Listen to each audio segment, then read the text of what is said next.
نحمده ونصلي على رسوله الكريم اما بعد فاعوذ باللہ من الشیطان الرجیم بسم اللہ الرحمن الرحیم۔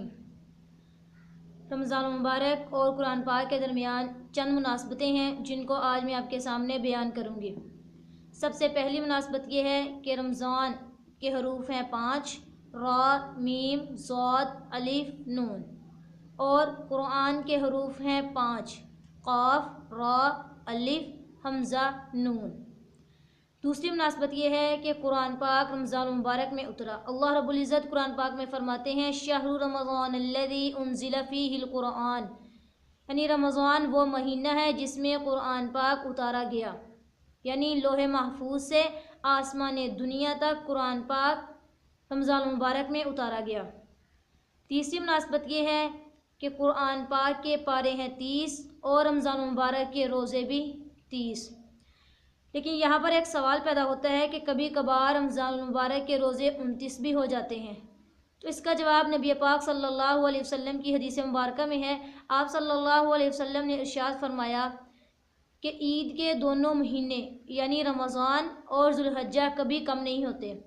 کم نہیں ہوتے اس کا مطلب کیا ہے؟ مطلب یہ ہے کہ یہ دونوں مہینے فضیلت میں کم نہیں ہوتے اگرچہ 29 دن کے ہوں۔ چوتھی مناسبت یہ ہے کہ قرآن پاک بھی شفاعت کرے گا اور اسلام کا اہم ترین رکن روزہ بھی شفاعت کرے گا۔ حضرت عبداللہ بن عمر رضی اللہ تعالی عنہ فرماتے ہیں کہ رسول اللہ صلی اللہ علیہ وسلم نے ارشاد فرمایا کہ قرآن اور روزہ دونوں بندہ کے حق میں شفاعت کرتے ہیں۔ روزہ عرض کرتا ہے یا اللہ میں نے اس کو دن بھر کھانے پینے سے روکے رکھا، میری شفاعت اس کے حق میں قبول کیجیے۔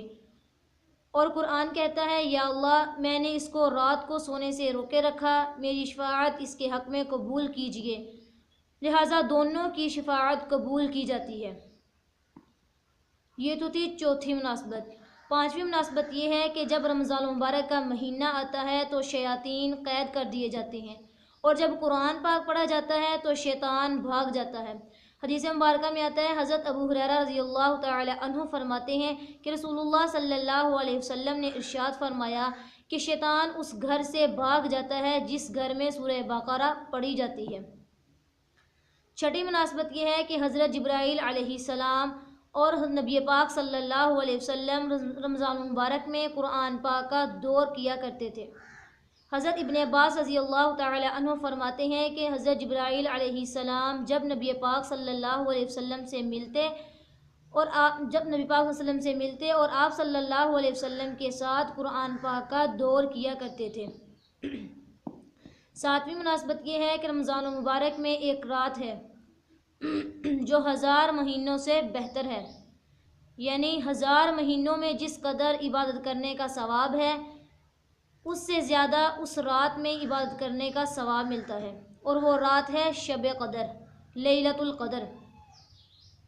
اور قرآن پاک میں ایک سورت ہے سورۃ التکاثر، جس کے بارے میں نبی پاک صلی اللہ علیہ وسلم نے ارشاد فرمایا کہ اس بندے سے ان نعمتوں کے بارے میں محاسبہ نہیں کیا جائے گا جو آدمی سورۃ التکاثر کو پڑھے گا، یعنی جو آدمی سورۃ التکاثر کو پڑھے گا اس آدمی سے ان نعمتوں کے بارے میں محاسبہ نہیں کیا جائے گا جو اس پر دنیا میں کی گئیں، اور اس کو 1000 آیات پڑھنے کے بقدر اجر ملے گا۔